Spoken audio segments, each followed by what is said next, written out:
Compare.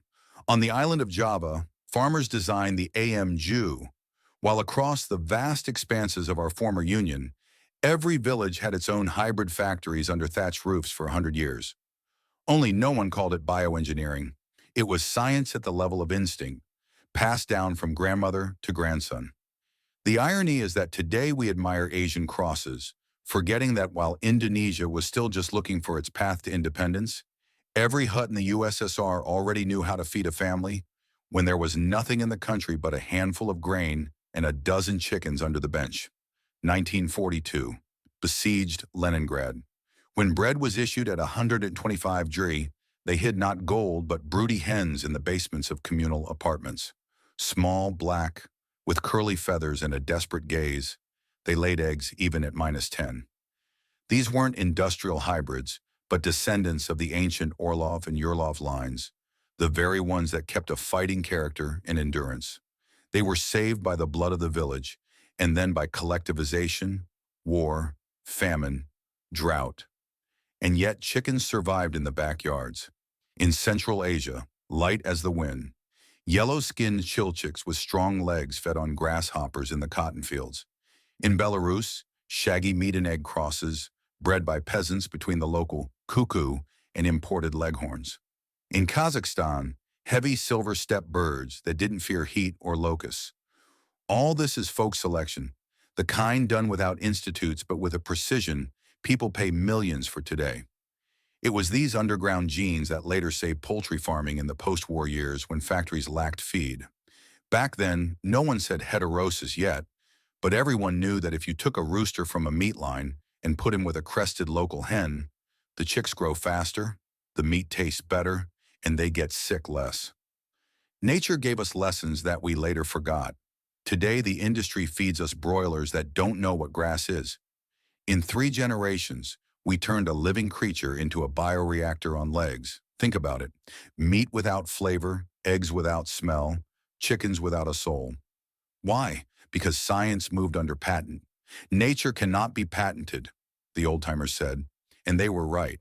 After all, a hybrid created by the village cannot be bought. It can only be raised with your own hands. It belongs to the land, not a corporation. Now for the numbers. To understand why old backyard chickens survived without compound feed, you have to look into the biochemistry.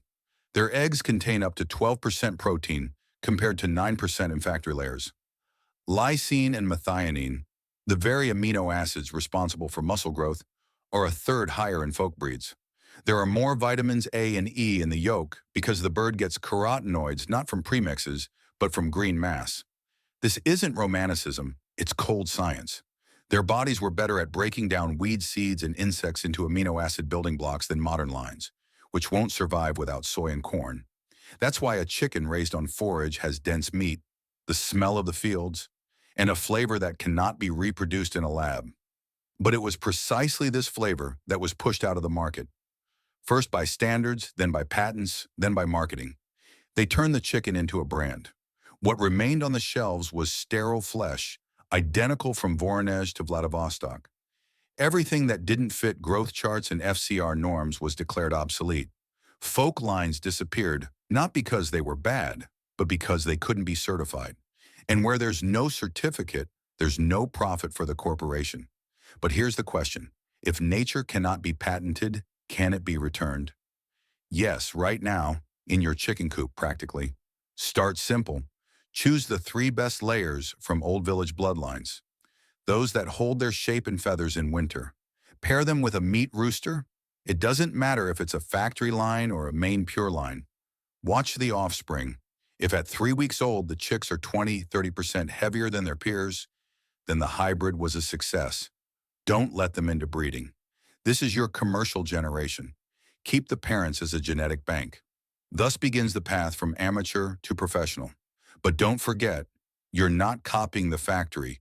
You're restoring a sensible balance. Nature has already invented everything. We just have to remember, because knowledge without transmission is dead knowledge. Villages survived not because they were lucky, but because people shared their experience. Every chicken coop was like a library, every egg like a book. And now, when the industry wants us to depend on bags with a logo, It's important to regain autonomy. A chicken coop is a laboratory of freedom. If in the first part we talked about memory, now let's talk about method. The war ended, but the real battle began later. For feed, for genetics, for the peasants' right to be independent of the factory. In the 60s and 70s, industrial crosses began to be introduced en masse in the USSR. Broiler 6, Belaruski 9, Rodoni, Lohman Brown. They were the pride of institutes, early maturing, obedient, identical, like bolts on a conveyor belt. But in the villages, they were viewed with suspicion. The old-timers said, "These factory ones are pretty, but there's little point. They haven't seen the sun, the wind breaks them." And they were right. Without compound feed, such birds went weak in the legs, and with sudden temperature drops, they simply stopped eating. Then the peasants switched their ancient breeder's instinct back on. In a village near Kostroma, local men began crossing the white factory Cornish with simple village hens. The result was a heavy but resilient hybrid. The meat was dense, the skin was yellow, and it ate almost 1.5 times more economically than the factory bird. In Siberia, they went their own way. Plymouth Rock roosters were paired with Altai layers. The offspring, the Altai cross, turned out to be so resistant to frost that they were kept in open pens down to 20 degrees, and mortality was minimal. These crosses weren't registered in journals, but they were the ones that saved families during times of shortage, when a bag of compound feed cost more than a salary. Now let's look at the science of why a hybrid gives such a burst of vitality. It's all about a phenomenon geneticists call heterosis, or more simply, hybrid vigor. When you cross two lines that have no common ancestors, the offspring get a pure combination of dominant genes. The organism works without internal conflicts. Every cell is active. Every enzyme is turned up to full power. In poultry, this manifests literally from the first days. Hybrid chicks have a feed conversion rate 20–25% higher. Their intestines are longer relative to their body, and the mucosal villi are denser, meaning every gram of grain is digested more deeply. The level of enzymes that break down starch, amylase, and protease is 1.5 times higher. That is, a bird will make more meat from the same handful of wheat than its purebred mother. That's all the magic. But magic only works once. In the second generation F2, a genetic lottery occurs. The descendants lose their balance. Some grow fast but have weakened immunity. Some stop laying eggs. Therefore, professionals never breed hybrid to hybrid.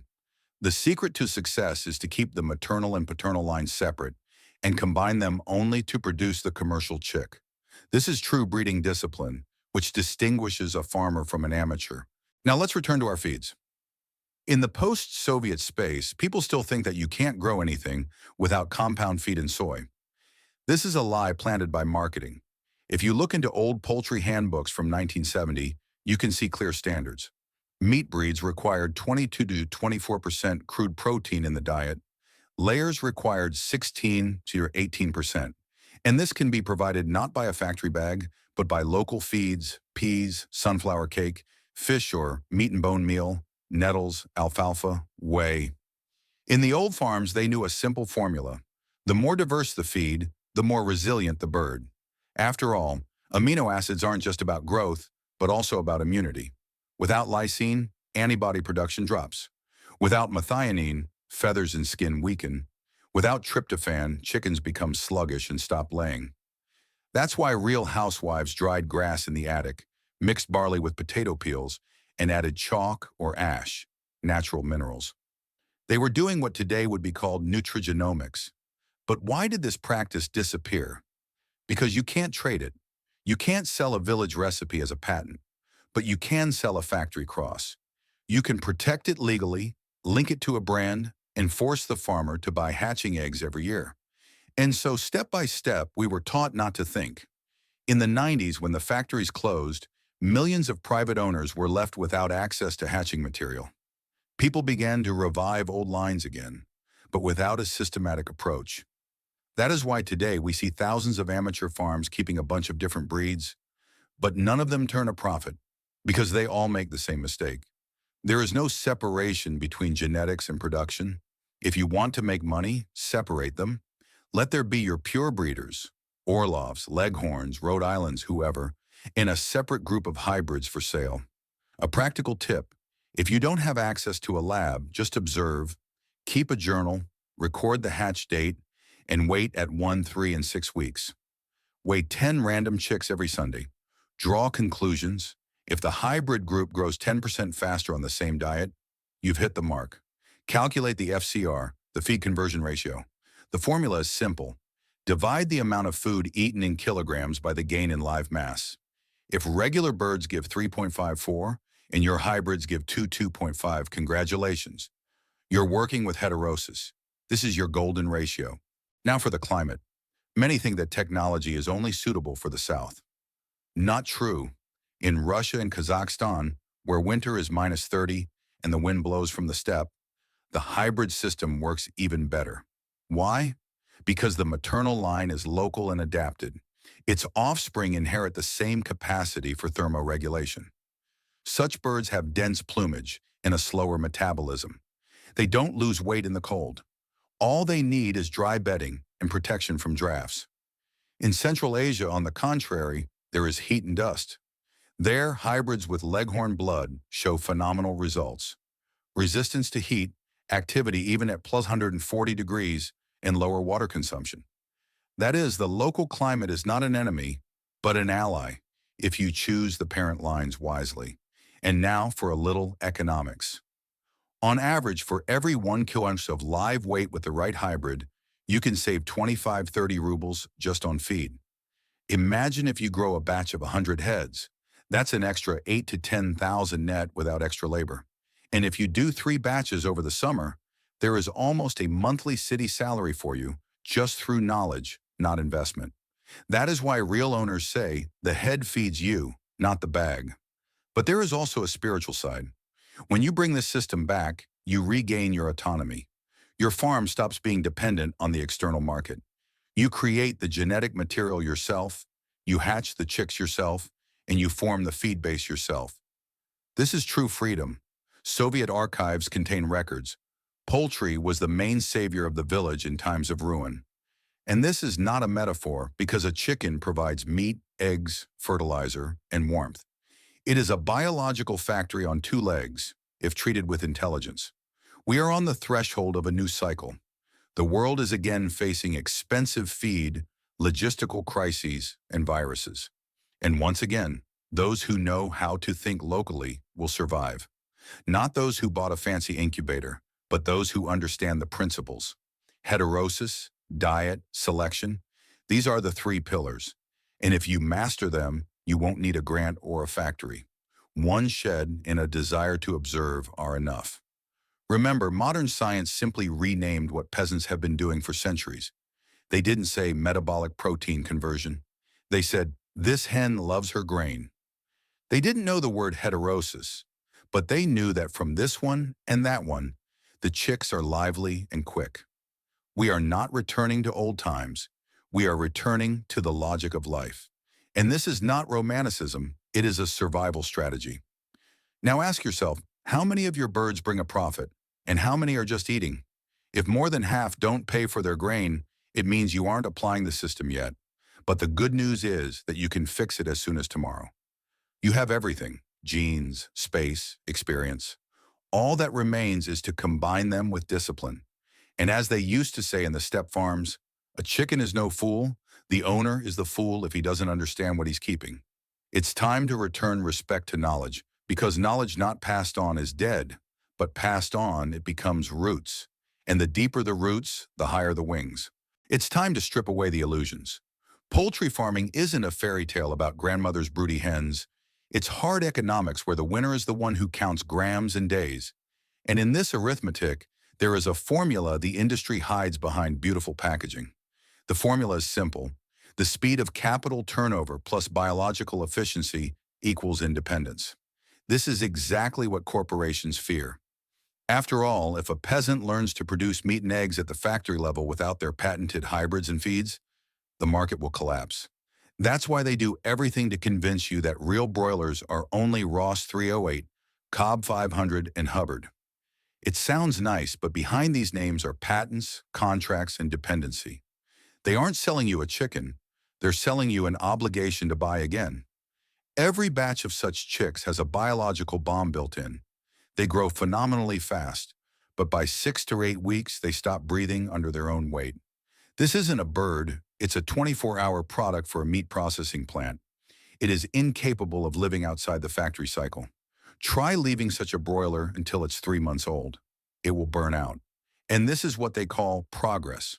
Now compare that with what our ancestors did.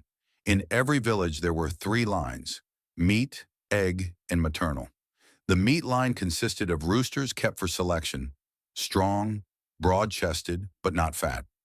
The egg lines were light, hardy layers that laid until the very onset of winter, and the maternal line consisted of old proven hens with good offspring. These three lines met only by plan, not for love as they do in every backyard today. This was real genetics without test tubes. At the Red October Collective Farm in the Saratov region in 1958, a cyclic hybrid system was created: two maternal lines and one paternal line. The result, meat with 28% lower feed costs. No one called it a startup back then, but essentially it was the same technology sold for millions today. Now for the physiology. Why does a hybrid grow faster? It's not just because its genes are stronger. It all comes down to energy metabolism. A chick's body is like a factory. There is a boiler room, the liver, fuel, grain, and production lines, muscles. In a purebred bird, part of the energy goes to maintaining high comfort, thermoregulation, immunity, stress resistance. In a hybrid, where dominant genes are fully engaged, all these processes are more efficient. It spends fewer calories on self-maintenance and more on growth. If an ordinary village chicken turns 20% of the grain it eats into meat, a hybrid turns up to 35%. The difference seems small, but for every 100 kilos of feed, it's 15 kilos of extra meat. If there are 100 birds in a batch, that's a ton, and it's all from one formula without magic. Another important point is the gut microflora. Old lines accustomed to the soil have a stable microbiome: lactobacilli, bifidobacteria, and spore-forming bacilli. They help digest fiber, suppress pathogens, and produce B vitamins right inside the intestines. When you create a hybrid, part of this microflora is passed to the offspring, and this drastically reduces the need for antibiotics. That's why such birds almost never get sick, even in drafts. This is the biological bonus that the industry replaces with chemicals. Now let's talk about vitamins and minerals. Many farmers think that you can't do without a premix, but if you use local ingredients, you can fully cover the bird's micronutrient needs. For example, calcium from crushed shells and chalk, 4 or 5% of the diet. Phosphorus from meat and bone meal or fish heads, 1 to 2%. Vitamin D, simple sun, 30 minutes in the yard. Vitamin A from carrots, dried nettles, and alfalfa. Vitamin E from sunflower and flax cake. Sulfur and biotin from garlic, yeast, and boiled eggs. This is how they fed poultry in Soviet subsidiary farms, and productivity was no lower than factory levels. Now for space and behavior. In the industry, a chicken lives on 1/10 of a square meter. That's smaller than a sheet of paper. In such conditions, she cannot form muscle fibers naturally, so the meat turns out loose. In a free-range setting, a bird takes 10 to 112,000 steps a day, the same amount recommended for a person's health. Every step is a micro-trauma to the muscle and its recovery, meaning it's a natural workout. That's why village meat has a dense elastic fiber with a high myoglobin content. This is the very flavor we call the real deal. But there is a second side, the economics of the range. Many fear that on free range, the bird will eat itself into a loss. On the contrary, with a smart system, the range reduces feed consumption by up to 20%. The key is not just to let the chickens out anywhere, but to plan the pasture. Create 3 sectors. In the first, clover and alfalfa. In the second, oats and peas. In the third, sunflower and corn. Rotate them every 10 days. This will ensure fresh feed and minimize parasites. The bird regulates its own diet, and you save on bags. Now about selecting for character.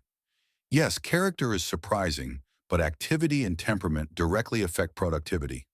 Studies show chickens that move more often and explore the space have a 15–20% higher bone density and a lower body fat percentage, which improves egg laying. Therefore, don't cull the restless layers. They might be your best breeders. Now briefly about the division of labor in the chicken coop.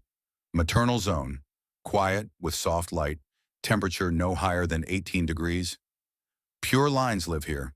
Production zone, warm, brightly lit, 20-22 degrees. Strict light regime, 14 hours. This is for the hybrids being fattened. Incubation zone, dry, no drafts, with a separate logbook. Every tray is marked with the date and the parent line. Such division is not bureaucracy, but insurance against chaos. One introduced virus can destroy a year of work if the birds are mixed together. Now for a crucial economic point, cycles and capital. Remember a simple rule. A day in the chicken coop is a ruble in the red. If a hybrid is supposed to reach 2.5 kilo in 70 days, on the 71st day, it is already eating at a loss. Therefore, keep a production calendar. Mark the hatch date, the planned weight for each week, and the slaughter date. If a batch isn't measuring up, look for the cause immediately. Temperature, humidity, feed, stress. This isn't just accounting. It's controlling the fate of your income. And finally, brand and reputation. In the market today, the winner isn't the one who is cheaper, but the one who is more convincing. When you sell a hybrid raised on grass, with the story of your farm and photos of the range, you aren't selling meat, you are selling trust. And trust is the most expensive currency. In every region, you can create your own local brand. Bryansk Steppe, Cuban meat, Northern Yellowleg. People miss the taste of their childhood. And if you give them that taste, you win without advertising. Remember, we aren't going back to the past. We are combining old knowledge with new science. This isn't nostalgia, it's a survival strategy. While corporations patent life, we grow it. While they chase speed, we create sustainability. While they produce dependency, we restore autonomy. And it all begins with a single egg. When you hold your first hybrid egg in your hands, it's not just an embryo. It's a program of independence. It is the biological code of your future. And if you don't let this knowledge die within you, it will survive in every chick, in every yard, in every family that learns to feed itself again. Remember that nature always wins in the long run. The factory will go bankrupt, the market will collapse, but the chicken will lay an egg. And it is this egg that will be the beginning of a new economy, where knowledge and labor are valued higher than a brand. The next knowledge vault will open for those who are ready not only to listen, but to do. You already know that nature doesn't like a free ride. She is generous only to those who pay with attention. But attention isn't in money, it's in discipline. Every successful farmer, even the smallest, becomes a scientist. Not because he reads articles, but because he observes. This is the highest form of science, seeing a pattern where others see routine. Take, for instance, the morning feeding cycle. For most, it's just pouring grain. But for a professional, it's a diagnosis of the flock. You open the door and see who is first at the feeder, the active, healthy ones. Those standing in the corner are the first candidates for a checkup. They need to be isolated, their eyes, comb, and breathing examined. This is how a living laboratory works, and it is more reliable than any veterinary station. Remember, in a good operation, the bird tells you everything itself if you know how to listen. Now let's move to the systemic side, genetic management. In old collective farm archives, there is a term, flock core. This isn't a pretty metaphor, it's an engineering schematic. The core is 10% of your livestock, selected on the principle of produces flawlessly.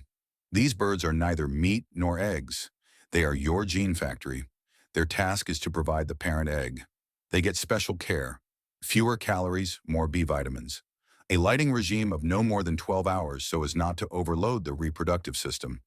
They are given larger grains so that the pelvic musculature develops and no constriction of the oviducts occurs. For roosters, strict weight control, plus 200 grays above the norm, and that's it. Fertility drops, interest in females falls. This way, you preserve productive genetics rather than decorative meat. When you get an egg from these birds, mark it clearly, by color, tag, or date.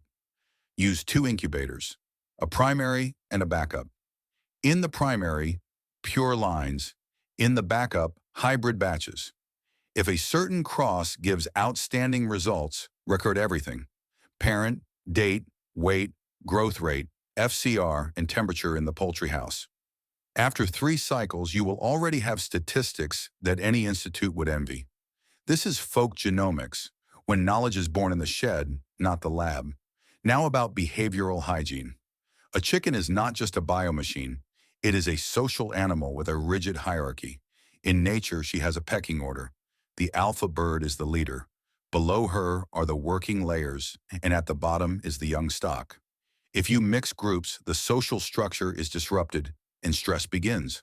Drops in egg production, fights, injuries. Therefore, never house new birds directly with the old ones. Set aside a quarantine of at least 14 days. Give them the opportunity to see but not contact each other through a mesh. Only then combine them. This reduces injuries by half and saves dozens of eggs per week. Now for the seasonal feed logic. In spring, the emphasis is on protein and vitamins. Boiled eggs, whey, cake, green nettle shoots. In summer, carbohydrates and carotenoids. Wheat, carrots, corn, sunflower. In autumn, protein plus minerals. Fish meal, meat scraps, ash, shells. In winter, energy, oats, barley, bran, a bit of rendered lard. Change the diet not by the calendar, but by behavior. If the bird starts pecking feathers, it lacks sulfur and protein. If it lays soft eggs, it lacks calcium and D. If it becomes sluggish, there's an excess of carbohydrates. Reduce the grain, add greens or sprouted oats. Now about the water. Yes, water is 70% of a bird's body, and the most common mistake for beginning farmers is skimping on water. A chicken's body has no sweat glands. To drop temperature, she evaporates moisture through breathing. If the water is dirty, warm, or high in iron, metabolism is disrupted, appetite falls, and heat stress begins. The best thing you can do is install a simple filter and a shade canopy over the waters. Clean, cool water reduces mortality by 15%. Now for biotechnology without chemicals. Antibiotics can be replaced with 3 means, proven by Soviet agronomists. Fermented wheat is a natural probiotic. The grain is soaked in warm water for 24 hours. Lactic acid fermentation begins, and the chicks receive millions of beneficial bacteria. Ash sand is a natural anti-parasitic.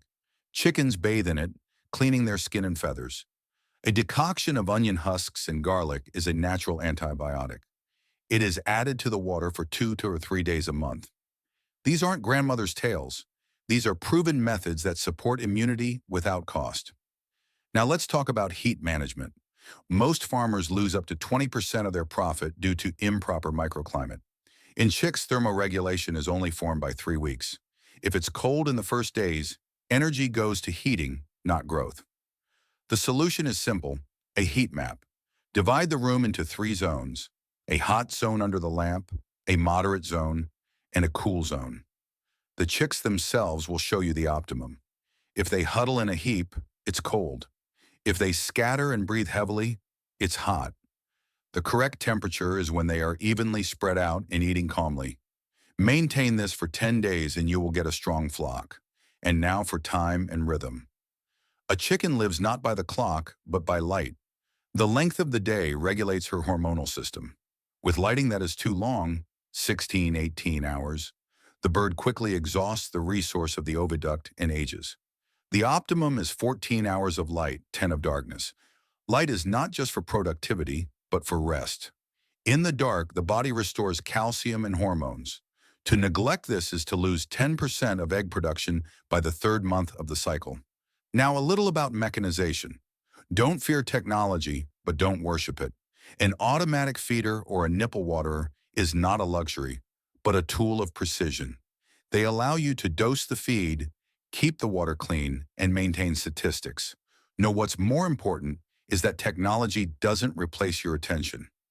The most valuable thing you can give a bird is your presence. 1 round by you in the morning and the evening will prevent dozens of problems. Now for economic optimization. Conduct an experiment. Calculate how much the feed costs for 1 bird until slaughter. Add the cost of incubation and electricity. And then, how much does your live bird cost at the market? The difference is your profit. If it's less than 30%, it means something is wrong with the diet or the hybrid. The goal, converting time into money. The faster a bird reaches market weight, the higher the capital turnover. A farmer who does 3 cycles a year will earn twice as much as one who does one, even with the same volume. And finally, philosophy. A bird is a mirror of the farm. If you are lazy, she will get sick. If you are strict but fair, she will thank you. When you look at a healthy flock, you don't just see meat and eggs. You see a sustainable system. It feeds, fertilizes, protects, and yet remains part of nature.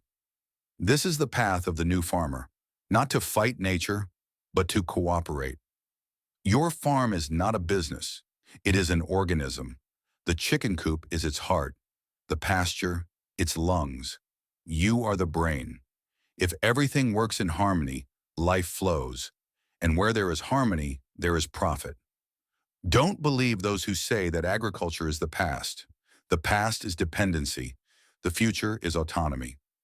You can create a system where every cell and every egg serves you, not a bank or a compound feed supplier. This is how a new generation of farmers begins. Those who know the laws of biology but remain people of the land. The next knowledge vault will open to those who understand. Success is not an accident, but the result of choice and constant observation. If you have watched up to this point, it means that ancient instinct of the master has already awakened in you. Not a consumer, not an owner on a passport, but a true guardian of the breed, the land, and the knowledge. Now you stand on the threshold of a major transition, from the chicken coop as a hobby to the chicken coop as a life management system.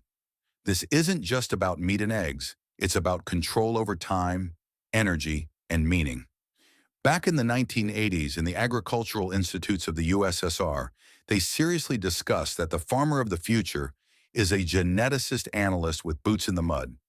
Back then it sounded like science fiction, but that is exactly who you must become now. Why? Because agriculture today has split into two worlds. One is cold, sterile, with patented DNA and feeds you must buy from a single manufacturer. The other is living, local, and free. If the first world makes money on dependency, the second creates sustainability. Here begins your territory of freedom. Let's move from philosophy to specifics. You already know that dividing the flock into a breeding core and a production zone is the key. But now the time has come to understand how these two parts are linked in a closed capital cycle. Let's start with the eggs. The breeding core gives you golden eggs, not because of the shell color, but because of the genetic code. These eggs are the foundation of your future crosses. They aren't for sale. They undergo incubation under strict control. Out of them comes the F1 generation, your commercial soldiers. This is the capital growth phase. The egg turns into an asset. Next comes the turnover phase. You calculate the costs: incubation, feed, electricity, water, vaccines if you use them, and you start calculating the turnover speed.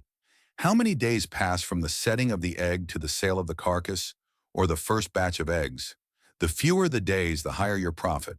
For example, with proper hybridization, a meat bird reaches 2.3 kilograms in 60 days. If you do 3 such cycles a year, that's 3 capital turnovers. But if you, like many amateurs, keep the same bird for 120 days until its natural size, that isn't romanticism, it's freezing your money. A professional farmer doesn't count chickens, but the days of their lives, because every extra day is an extra handful of grain. Now let's talk about a scaling model. Many dream of entering the market, but do so with a headlong rush and without calculation. The correct path is the cluster model. Start with a microcluster, 10 breeding hens plus 1 purebred rooster, an incubator for 60 eggs, a plot of 400 to 500 square meters for a feed base, a chicken coop for 20 to 30 birds of the production group. This is your first biological module. When the system is tuned, simply multiply the modules, not the chaos. The second module, with a different maternal line. The third, for the egg direction, and each works autonomously, but under one set of books. This is the path to farmer franchising, only not in the urban sense, but in the biological one. The system is repeatable, reproducible, and controllable. Now for an important section, accounting and analytics. Most farmers collapse not because of diseases, but because of a lack of data. Without numbers, there is no development. Start a notebook of observations, a simple paper one, because electricity can fail, but a book won't. Divide it into 5 columns: date, weight, amount of feed, gain, and comments. Once a week, weigh control groups. After 2 months, the first patterns will appear: how temperature, humidity, and feed composition affect growth. This is your personal database. After a year, you will know how exactly your land and your birds work, and then you will stop depending on other people's instructions. Now for genetic ethics. Don't succumb to the temptation of chasing weight at any cost.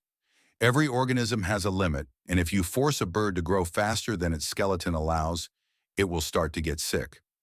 Balance is the main principle. Therefore, follow the golden rule of gain. Up to 4 weeks, no more than 35 grain per day. 5-8 weeks, up to 50 grain per day. After the 9th week, a 20% reduction in gain so the frame can strengthen. These figures were derived back in the Poultry Research Institute in Sergei Posad in 1974, and they still work. Now a little about the microbiology of the farm. You can turn waste into capital. Bedding made of straw and manure is not trash. It is a bioreactor. With proper composting, the temperature in the middle of the pile reaches 60 degrees, which kills helminth eggs and turns the mass into fertilizer. After 45 days, you get high-quality humus rich in nitrogen, 2-3%, phosphorus, 1%, and potassium, 2%. For 100 square meters of garden, 30 kilos of such compost is enough to fully cover the plant's nutritional needs. This is the closed cycle of the farm: feed, poultry, fertilizer, feed base. Zero waste, maximum profit. Now for energy and autonomy. Poultry doesn't like noise, so there should be no engines or radios near the chicken coop, but they do love a stable microclimate. Turn the chicken coop into a thermos. Walls made of boards and sawdust, double windows, and 20 centimeters of straw bedding that isn't removed all winter. Slow fermentation takes place at the bottom, which releases heat. 20-25 degrees at the floor, even at -10 outside the window. This is called biological heating. Add ventilation from the top, and you get stable humidity and clean air. This is cheaper and more reliable than any heater. Now for a bit about the social dimension. You can be not just a farmer, but a teacher. Every village, every hamlet needs an example. Show your neighbors the results, not with words, but with facts. Bird weight, feed savings, meat quality. In a year, they will ask you for an egg. This is how a network of independent farms begins, where everyone takes the best and passes it on. This isn't a business network. It's a survival network. And if the state doesn't help, we ourselves will become mini institutes, mini markets, mini schools. And now something they don't talk about at seminars: farmer psychology. You will get tired. You will get angry. There are days when the chickens get sick, the incubator breaks, and the customers don't come. In that moment, it's easy to give up and say, this doesn't work. But that is exactly when growth begins. Remember, the bird feels your mood. If you are irritable, she becomes restless and egg production drops. If you are calm and confident, she responds in kind. Therefore, a true farmer is not only a provider, but also the energetic center of the operation. There is a mystical but real biological connection in this. And finally, the big picture. Industrial poultry farming is a vertical from the corporation to the consumer. Our craft is a horizontal from farmer to farmer, from family to family. The vertical collapses at the first crisis. The horizontal lives for centuries. When you preserve a family of breeds, share eggs, and teach your neighbors, you aren't just feeding yourself. You are creating the future. If this story changed your view of the usual order in the chicken coop, subscribe to our channel and give us a like. We reveal the pages of history and knowledge that corporations tried to leave in oblivion. Sow the seeds of your independence and grow the future with your own hands. The next knowledge vault will open very soon.